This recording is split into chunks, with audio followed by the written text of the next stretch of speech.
नमस्ते दोस्तों, आपका स्वागत करता हूं ट्रेडिफाई चैनल पर। आज हम बात करने वाले हैं दो टेलीकॉम जायंट्स की टक्कर की, एयरटेल वर्सेस जियो।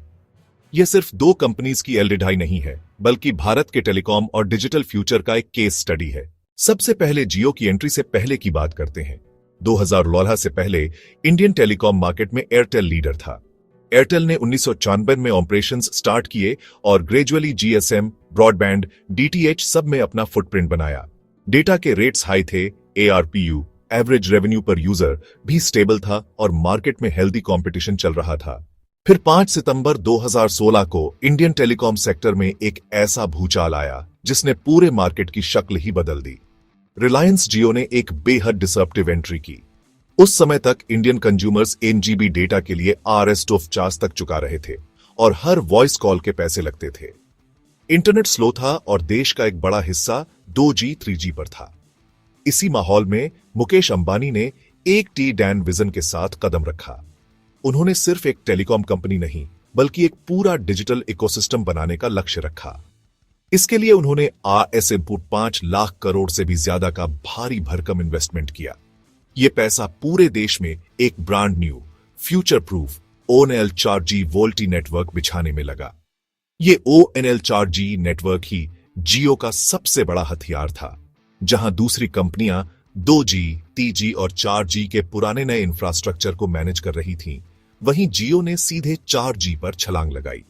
वोल्टी टेक्नोलॉजी का इस्तेमाल करके जियो ने वॉइस कॉल्स को डेटा पैकेट्स में बदल दिया, जिससे उनकी लागत लगभग शून्य हो गई। और इसी टेक्नोलॉजिकल एडवांटेज का फायदा उठाकर जियो ने अपना ब्रह्मास्त्र चलाया, फ्री। जियो वेलकम ऑफर के तहत उन्होंने free voice calls, free SMS और अनलिमिटेड 4G डेटा देना शुरू कर दिया, वो भी महीनों तक। ये कंज्यूमर की आदतें बदलने की एक सोची समझी स्ट्रैटेजी थी। रिजल्ट, जियो स्टोर्स के बाहर सिम कार्ड लेने के लिए लंबी लंबी कतारें लग गईं। करोड़ों यूजर्स जियो की तरफ शिफ्ट हो गए। जियो ने सिर्फ 170 दिनों में 100 मिलियन सब्सक्राइबर्स का आंकड़ा पार कर लिया, एक वर्ल्ड रिकॉर्ड। इस सुनामी ने बाकी इंडस्ट्री को हिलाकर रख दिया। मार्केट लीडर एयरटेल को मजबूरन अपने प्लान सस्ते करने पड़े, जिससे उनके रेवेन्यू पर गहरा असर पड़ा। वहीं वोडाफोन और आइडिया सेल्यूलर जैसे प्लेयर्स इस प्राइस वॉर में टिक नहीं पाए और फाइनेंशियली स्ट्रगल करने लगे। उनके लिए सरवाइव करने का एकमात्र रास्ता था मर्जर, जिससे VI का जन्म हुआ। एयरसेल, टेलीनॉर और टाटा डोकोमो जैसे छोटे ऑपरेटर्स तो पूरी तरह खत्म हो गए। देखते ही देखते 1 दर्जन से ज्यादा प्लेयर्स वाला इंडियन टेलीकॉम मार्केट सिर्फ 3 बड़ी कंपनियों जियो, एयरटेल और वी के बीच सिमट कर रह गया। जियो की एंट्री ने इंडस्ट्री के स्ट्रक्चर को हमेशा के लिए बदल दिया। लेकिन एयरटेल ने हार नहीं मानी। जियो के सुनामी के सामने जहां कई कंपनियां बह गईं, वहीं एयरटेल ने डटकर मुकाबला करने का फैसला किया। यह सिर्फ एक बिजनेस चैलेंज नहीं था, यह उनके अस्तित्व की एलडिढाई थी। कंपनी के अंदर एक नई ऊर्जा और रणनीति जन्म ले रही थी, जो भारतीय टेलीकॉम के इतिहास को बदलने वाली थी। सबसे पहला और सबसे जरूरी कदम था अपने नेटवर्क को भविष्य के लिए तैयार करना। उन्होंने प्रोजेक्ट लीप नाम का एक विशाल नेटवर्क ट्रांसफॉर्मेशन प्रोग्राम लॉन्च किया। इसके तहत एयरटेल ने अरबों डॉलर का निवेश करके अपने 4G नेटवर्क को तेजी से अपग्रेड किया। हजारों नए टावर लगाए गए, फाइबर ऑप्टिक केबल बिछाए गए और लेटेस्ट टेक्नोलॉजी का इस्तेमाल करके इंडोर कवरेज और डेटा स्पीड को बेहतर बनाया गया। उनका लक्ष्य साफ था, नेटवर्क क्वालिटी के मामले में जियो को कड़वी टक्कर देना और अगर हो सके तो उनसे आगे निकलना। इस महंगी लड़ाई को लड़ने के लिए पैसों की जरूरत थी। यहां एयरटेल का अफ्रीका ऑपरेशन उनके लिए एक संजीवनी बूटी साबित हुआ।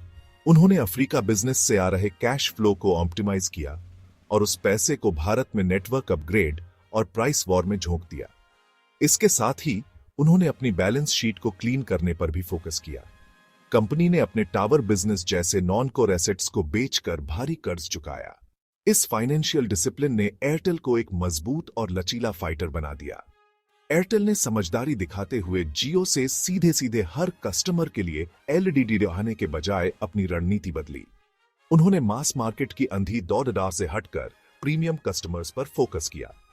ये वो ग्राहक थे जो बेहतर सर्विस और क्वालिटी के लिए ज्यादा पैसे देने को तैयार थे। एयरटेल का मानना था कि इन हाई वैल्यू कस्टमर्स को बेहतरीन एक्सपीरियंस देकर वो न सिर्फ अपना रेवेन्यू, ARPU बढ़ा सकते हैं, बल्कि एक लॉयल कस्टमर बेस भी बना सकते हैं जो आसानी से नेटवर्क नहीं बदलेगा। इसी रणनीति के तहत एयरटेल ने हाई वैल्यू पोस्टपेड और एंटरप्राइज सेगमेंट में अपनी मजबूत पकड़ DDDH को और भी मजबूत किया। जहां पोस्टपेड ग्राहकों को आकर्षक फैमिली प्लान और बेनिफिट्स दिए गए, वहीं बिजनेस ग्राहकों के लिए भरोसेमंद और इंटीग्रेटेड सॉल्यूशंस पर जोर दिया गया। लेकिन कहानी यहीं खत्म नहीं हुई। एयरटेल ने जियो की तरह अपना खुद का डिजिटल इकोसिस्टम बनाना शुरू किया। उन्होंने एयरटेल पेमेंट्स बैंक के साथ फिनटेक में कदम रखा, विंक म्यूजिक और एयरटेल एक्सट्रीम के जरिए कंटेंट की दुनिया में अपनी मौजूदगी दर्ज कराई। और इन सबको एक साथ जोड़ते हुए उन्होंने अपना मास्टर स्ट्रोक चला, एयरटेल ब्लैक।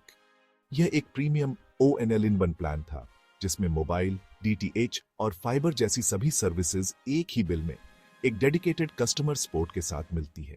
यह एयरटेल की प्रीमियम स्ट्रैटेजी का सबसे बीडीडा सबूत था। आज के सिनेरियो में जियो 450 मिलियन सब्सक्राइबर्स के साथ मार्केट लीडर है और एग्रेसिव 5G रोल आउट कर रहा है। एयरटेल भी 5G लॉन्च कर चुका है और हाई ARPU सेगमेंट में स्ट्रांग है। दोनों कंपनीज AI, क्लाउड, IoT और डिजिटल सर्विसेज में हेवी इन्वेस्टमेंट कर रही हैं।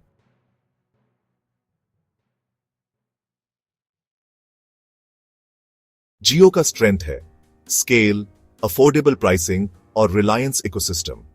एयरटेल का स्ट्रेंथ है premium customers, better service quality perception और ग्लोबल पार्टनरशिप्स।